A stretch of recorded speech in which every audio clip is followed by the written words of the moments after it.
अस्सलामु अलैकुम वरहमतुल्लाहि वबरकातुहू।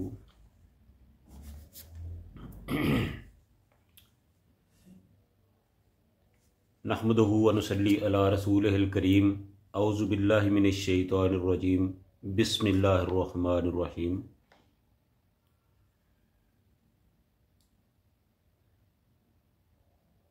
हशर के दिन यानी क़यामत के दिन जब लोग अपनी अपनी कब्रों से निकलकर मैदान महशर की तरफ आएंगे तो हर आदमी की अपनी अपनी कैफियत होगी, अपने अपने आमाल के मुताबिक उनके साथ रवैया इख्तियार किया जाएगा। तो इस तरह सबसे पहले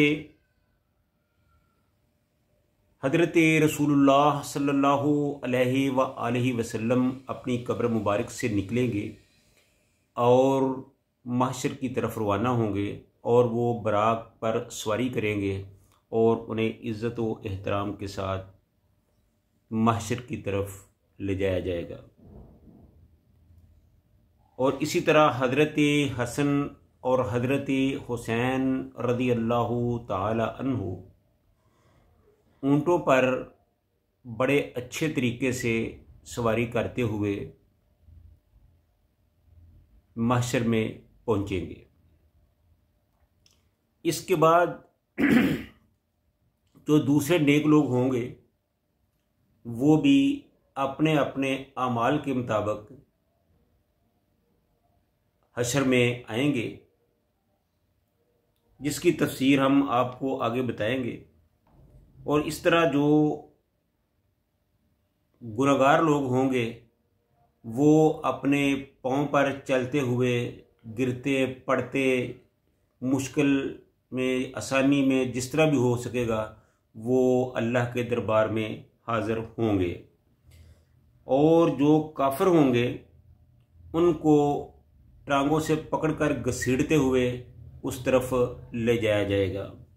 यानी ये कैफियत होगी सबकी। कोई आदमी ऐसा नहीं है जिसे कोई जाए पनाह हो, अल्लाह के सामने पेश होने से इनकारी हो या वो पेश नहीं होना चाहता और कहीं छुप जाए, लेकिन ये नहीं हो सकता। हर आदमी को अल्लाह के सामने, अल्लाह के हजूर पेश होना होगा और अपने अमाल के हिसाब से वो अल्लाह के सामने पेश होगा। इसी तरह एक बहुत खूबसूरत आदमी एक मोमन की कब्र पे हाजिर होगा और उसे कहेगा कि ए ईमान वाले, तूने मुझे पहचाना है? तो वो कहेगा कि मैंने तुझे नहीं पहचाना। तो वो कहेगा कि मैं वो तेरा नेक अमल हूँ जो तू दुनिया पे करता रहा, तो इसलिए उसकी जज़ा अल्लाह ताला ने तुम्हें आज मेरी सूरत में दी है। तुम आओ, मुझ पर सवार हो और मैं तुम्हें अल्लाह के सामने पेश करता हूँ। तो इस तरह वो मोमन अपने जो नेक अमाल होंगे उन पर सवारी करते हुए वहाँ पहुँचेगा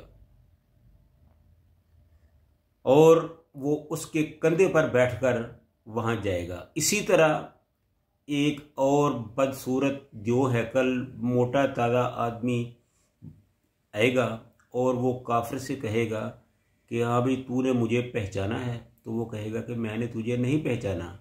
तो वो उसको कहेगा कि मैं तेरा वो अमल हूँ जो तू दुनिया में करता रहा है, लिहाजा आज उसकी सज़ा के तौर पर मुझे भेजा गया है कि मैं तुम पर मुसल्लत हूँगा, तुम्हारे ऊपर बैठूँगा और तुम मुझे लेकर अल्लाह के यहाँ जाओगे।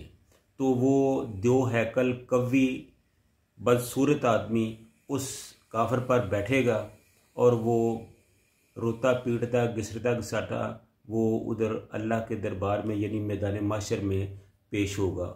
उस वक़्त आदमी तो अकेला भी जाना उसका मुश्किल होगा, लेकिन वो उसको उठाकर वहाँ जाएगा और जब वो उसका बोझ उस पर लदेगा तो वो बहुत ही परेशान होगा, रोएगा, पीटेगा, उससे जान छुड़ाने की कोशिश करेगा, लेकिन ऐसा नहीं हो सकेगा। वो बहरहाल उसको उठाकर ही उसे जन्नत में महशर के मैदान में ले जाना पड़ेगा।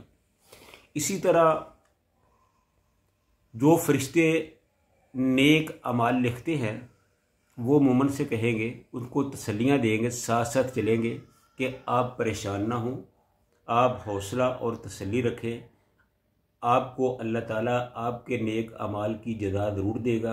अल्लाह ताला ने तुम्हारे साथ जो जन्नत का वादा किया था वो पूरा होगा। अल्लाह ताला कभी भी अपना किया हुआ वादा जो है वो उससे ख़िलाफ़ नहीं करता, इसलिए तुम्हारे वादे के मुताबिक इज़्ज़त व एहतराम दिया जाएगा। और जो मोमिन नमाजी होंगे तो उनके चेहरों से, मुंह से, उसके जिस्म से खुशबू आ रही होगी, जिस तरह शहीदों के ज़ख्मों से मुशक की खुशबू, मुअत्तर खुशबू आ रही होगी। और उनके जो वज़ू के अदा हैं वो चमक रहे होंगे और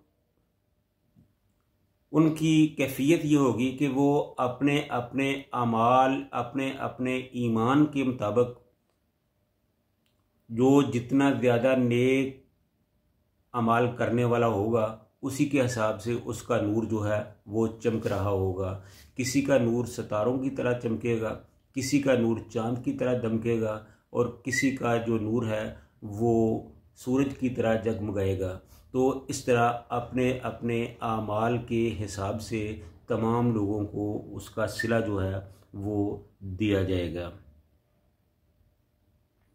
इसी तरह जो रोज़ेदार होंगे उनका जो रोज़े से उनके मुंह से ऐसी खुशबू आएगी जैसे मुशक की खुशबू होती है और वो बड़ी ही दिल को लायक करेगी, पसंद आएगी और जी चाहेगा कि उसको वो देखता रहे, सूंघता ही रहे। और जो अल्लाह के लिए, अल्लाह की खुशनुदी के लिए सदका करता रहा है, यानी जो आदमी, जो ईमान वाला आदमी दुनिया में अल्लाह की राह में सदका करता रहा होगा, उसको जो उसका सदका होगा वो चारों तरफ से डाल बना रहेगा, घेर के रखेगा, उसकी तरफ कोई मुसीबत, बला, तकलीफ़, मुश्किल नहीं आने देगा और उसको हफाजत से मैदान माशर में पहुंचाएगा। और इसी तरह जो हाफ़िज़ कुरान होगा उसको अल्लाह ताला बहुत बड़े अजर से नवाजेगा।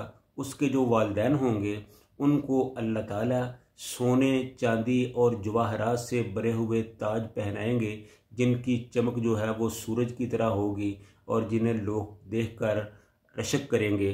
और ख़ुद जो हाफ़िज़ होगा उसको अल्लाह ताला बहुत ज़्यादा इज़्ज़त से नवाजेंगे, उसकी बहुत ज़्यादा इज़्ज़त अफजाई करेंगे। उनको कहा जाएगा कि तुम कुरान को पढ़ते जाओ और अपनी मंजिलें तय करते जाओ। और वन्नास, अलहम्द से लेकर वन्नास तक वो पढ़ता जाएगा और ऊपर चढ़ता जाएगा और जब तक वो पढ़ता रहेगा वो अपने आला से आला मुकाम की तरफ रवा और दवा रहेगा। इस तरह अल्लाह ताला तमाम नेक अमाल करने वालों को उस दिन अपने बहुत से फ़ज़ाइल, अपनी रहमत से नवाजेगा। तो अल्लाह ताला हम सब को इस दुनिया में रहते हुए आखिरत की तैयारी करने की, नेक अमाल करने की तौफ़ीक़ अता फ़रमाई। व आखिरु दावाना अनिल हम्दुलिल्लाहि रब्बिल आलमीन।